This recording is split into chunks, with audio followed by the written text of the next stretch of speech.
আ ঢাকার সাংবাদিকতা নিয়ে আমরা যখন কথা বলি, নানা ধরনের সংকটের কথা বলি। আর বেশিরভাগ সময় যখন বলি, সেই সমস্যাগুলো বলি হচ্ছে গিয়ে দেখা যায় যে রাজনৈতিক যে বিট, এছাড়া জেনারেল বিট এইগুলো নিয়েই বেশি আলোচনা হয়। কিন্তু বাংলাদেশে আ খুব আলোচিত ২ টা বিট, যে ২ টা সবসময়ই মানে অন্ধকারে থাইকা যায়। সেই ২ টা হচ্ছে গিয়ে স্পোর্টস এবং হচ্ছে বিনোদন বিট। স্পোর্টস বিটটাকে আপনি আরো স্পেসিফিক করতে হবে, সেটা হচ্ছে শুধুমাত্র ক্রিকেট বিট। এরপর এখন একটু ফুটবল নিয়ে স্টোরি হচ্ছে। ক্রিকেট বিট নিয়ে সবসময়ই একটা উত্তেজনা ছিল।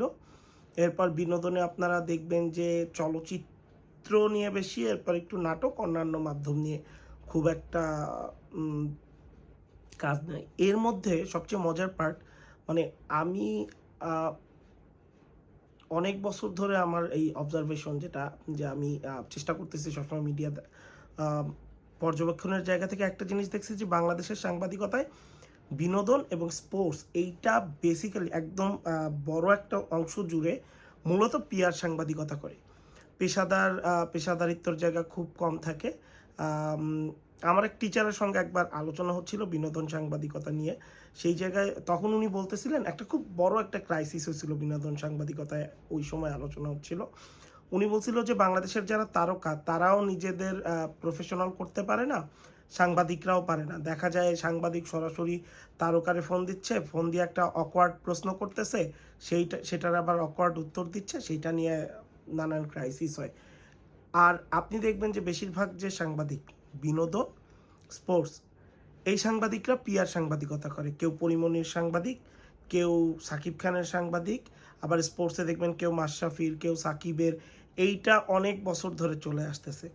কাজেই আপনারা প্রায় সময় খুব হতাশ হন, এইটা চান, ওইটা চান, যে এইভাবে কেন সাংবাদিকতা হচ্ছে, এই সাংবাদিকতা এইটা কেন হচ্ছে, অমুকের পক্ষে যাচ্ছে। আসলে এই পক্ষে-টক্ষে যাওয়া কিছুই না। এই জায়গার সাংবাদিকদের বড় একটা অংশের অনেকদিন ধরে মানে পারপাস সার্ভ করতে, করতে এদের এই অবস্থা হইছে। আমার মনে আছে মাশরাফির কিছু ছেলেপেলে ছিল, এখন যাদের মানুষ বট বলে পরিচিত করছে। এই ছেলেপেলেরা একসময় Facebook গ্রুপ চালাইতো। এরা মাশরাফির বিরুদ্ধে কিছু বললে অনেকেরই ছিল, তামিমের, সাকিবের, সবার ছিল। তারা এখন অনেকেই সাংবাদিক হয়ে গেছে, বিভিন্ন জায়গায় সাংবাদিকতা করতেছে।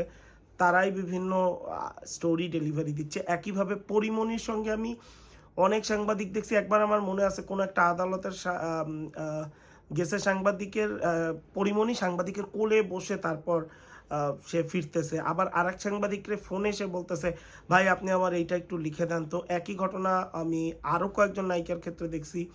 এইরকম আমি যদি বলি বুবলির দেখছি, অপু বিশ্বাসেরও এরকম কিছু সাংবাদিক আছে।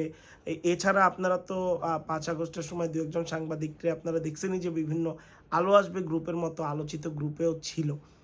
কাজেই স্পোর্টস রিপোর্টিং নিয়ে এখন এই মুহূর্তে যে ধরনের আলোচনা বা হচ্ছে, এইটা আসলে আলোচনা হবার মতো কিছু আমার মনে হয় না।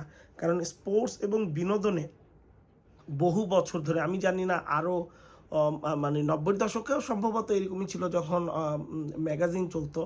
বাট লাস্ট কয়েক বছরে বিনোদন এবং স্পোর্টস সাংবাদিকতার বড় একটা অংশ সাংবাদিকতা বাদ দিয়ে শুধুমাত্র তারা এদের পিআর হিসেবে পারপাস সার্ভ করতেছে।